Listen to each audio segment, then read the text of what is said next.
এগিয়ে আসছে ভোটের দিন, পাল্লা দিয়ে বাড়ছে প্রচারণার গতি। ব্যানার ফেস্টুনে ঢেকে গেছে রাজধানীর আকাশ। নানা প্রতিশ্রুতির স্লোগান আর গানের সুরে মাতোয়ারা গলি থেকে রাজপথ। ছুটির দিনে সকাল থেকে রাজধানীর বিভিন্ন আসনে প্রচারণা চালাচ্ছেন প্রার্থীরা। প্রার্থীদের প্রচারণার এই দৃশ্য এখন সারা দেশেই, রাজধানীও তার ব্যতিক্রম নয়। পাড়া মহল্লা অলিগলি চষে বেরিয়ে মানুষের কাছে যাচ্ছেন প্রার্থীরা, শুনছেন সমস্যা, দিচ্ছেন প্রতিশ্রুতি, বিনিময়ে চাইছেন ভোট। ছুটির দিনে সকালে ঢাকা ৯ আসনে বিএনপি মনোনীত প্রার্থী হাবিবুর রশিদ হাবিব উত্তর বাসাবো এলাকায় গণসংযোগ করেন, অংশ নেন উঠান বৈঠকেও। এবং এই এলাকার মানুষ সেটাই মনে করছে যে দীর্ঘ অনেক বছর পর কোনো একটা বড় দল থেকে তাদের এলাকার সন্তান নমিনেশন পেয়েছে, সুতরাং তাকে যদি বিজয়ী করা যায় তাহলে আমরা সবাই মিলেই একসঙ্গে এই কাজগুলি এগিয়ে নিতে পারবো।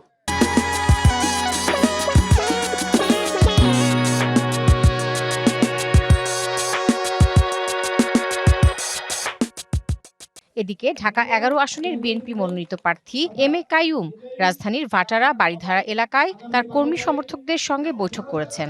আগামীতে ধানের শীষকে বিজয়ী করার আহ্বানও জানান বিএনপির এ প্রার্থী। 12ই ফেব্রুয়ারি আমি বলবো যে আপনারা 17 বছর পর ভোটের অধিকারটা ফিরে পেয়েছেন, ভোট দিতে আসেন এবং ধানের শীষের পক্ষে দেন।